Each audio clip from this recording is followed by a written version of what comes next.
Hello viewers, আসসালামু আলাইকুম। Learning 24 অনলাইনের পক্ষ থেকে জানাচ্ছি আন্তরিক শুভেচ্ছা ও অভিনন্দন। তো ভিউয়ার্স, বরাবরের মতো আজকে যে বিষয়টি নিয়ে হাজির হয়েছি সেটি হচ্ছে আপনারা মাইক্রোসফট অফিস ওয়ার্ডে কিভাবে পেজ সেটআপ দিবেন। তো A to Z page setup নিয়ে এখন আমি আলোচনা করব। তো ভিউয়ার্স, যদি চ্যানেলটিকে এখনো সাবস্ক্রাইব করে না থাকেন অবশ্যই ভিডিও থেকে আপনারা সাবস্ক্রাইব করে নেবেন এবং পাশে থাকা বেল বাটনটি অন করে দিবেন যাতে নিত্য নতুন কাজগুলো চলে যায়, আপনার ইউটিউব নোটিফিকেশন বাড়ে। তো ভিউয়ার্স, যে কাজটি করবেন প্রথমে আপনার পেজটিকে সেটআপ করার জন্য সেটি হচ্ছে যে আপনারা আপনাদের কম্পিউটার থেকে আপনারা একটি ওয়ার্ড ফাইল ওপেন করে নেবেন, অর্থাৎ যে ফাইলে কাজ করবেন তো সেই ফাইলটি আপনারা ওপেন করে দিবেন। তো আমি নতুন একটি ফাইল ক্রিয়েট করলাম। তো এখান থেকে যে কাজটি করবেন, মনে করেন আপনি এই কাজটিকে প্রিন্ট করতে চাচ্ছেন। তো ভিউয়ার্স, আমি একটু লিখে নিলাম এগুলোই, তো আপনাদের প্রয়োজনীয়তা আপনারা যা লিখার আপনারা লিখে নেবেন। তো ভিউয়ার্স, এটিকে আমরা এখন পেজ সেটআপ দেব, অর্থাৎ এটি একটি পেজ। তো আমরা এটিকে যদি পেজ সেটআপ দিই সেক্ষেত্রে আমাদের কি করতে হবে? তো ভিউয়ার্স, আপনারা যারা মাইক্রোসফট অফিস ওয়ার্ডে আছেন তো তাদের জন্যই আজকের এই ভিডিও। তো ভিউয়ার্স, এখান থেকে যে কাজটি করবেন সেটি হচ্ছে আপনারা সরাসরি চলে যাবেন পেজ লেআউটে। তো পেজ লেআউটে ক্লিক করার পরে দেখেন এখানে চলে আসছে মার্জিন, ওরিয়েন্টেশন, সাইজ, কলামস। তো পেজ সেটআপ করতে গেলে সাধারণত এই চারটে এই চারটা মেনুতেই কিন্তু আপনার কাজ করতে হবে। আর সেটি হচ্ছে যে প্রথমে আসে মার্জিন। দেখেন এখান থেকে যে এই মার্জিনটা আছে, অর্থাৎ এদিকে দিয়ে একটা দাগ আছে, তো এই দাগটাই কিন্তু আসলে এই পেজের মার্জিন। তো আমি এখন মার্জিনে ক্লিক করে দেব। তো আপনার প্রয়োজন মতো আপনারা মার্জিন করে নেবেন। যদি 1 ইঞ্চি দরকার হয় তাহলে আপনারা 1 ইঞ্চি করে নেবেন টপ লেফট।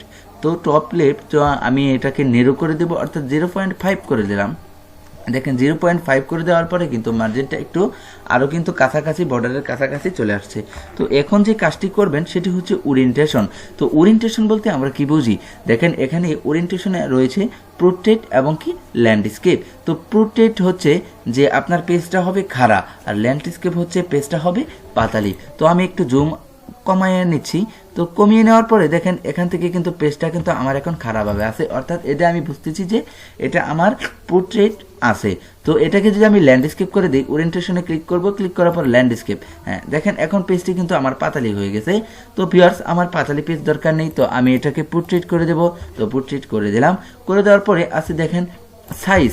তো আপনার পেজটাকে আপনি কোন সাইজে প্রিন্ট করতে চাচ্ছেন, তো আপনি লেটার দিবেন না লিগেল দিবেন। তো আমি যেহেতু A4 এ কাজ করব তাহলে আমি এখান থেকে A4 এ ক্লিক করে দেব। ক্লিক করে দেওয়ার পরে দেখেন ডান চার্টে লেখা আছে কলাম। তো এখানে কলাম অংশ 1 2 3 লেফট রাইট। তো এখানে যে কাজটি করতে হবে সেটি হচ্ছে যে আপনারা কোন কলামে কাজটি করবেন। তো আমি 1 কলামই দিয়ে দেব, কারণ আমি 1 কলামে কাজ করব। আর যদি আমি 2 কলামে দেই তাহলে দেখেন 2 কলাম কিন্তু আমার বাক হয়ে গেছে। আর যদি মনে হয় 3 কলাম তাহলে দেখেন পোর্ট্রেটে কিন্তু আমার এখানে 3টি কলাম হয়ে গেছে। আর যদি মনে হয় যে না আমি লেফট দেব তাহলে লেফটে এভাবে চলে আসবে, আর যদি আমি রাইট দিই তাহলে আমার রাইটে এভাবে চলে আসবে। তো ভিউয়ার্স, আপনার যেটা দরকার তো আপনি সেটি দিয়ে নেবেন।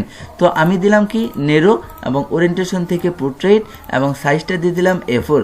তো আমার পেজ সেটআপটি কিন্তু হয়ে গেল। তো আমি এখন ফাইলটাকে আমি ক্লোজ করে দেব।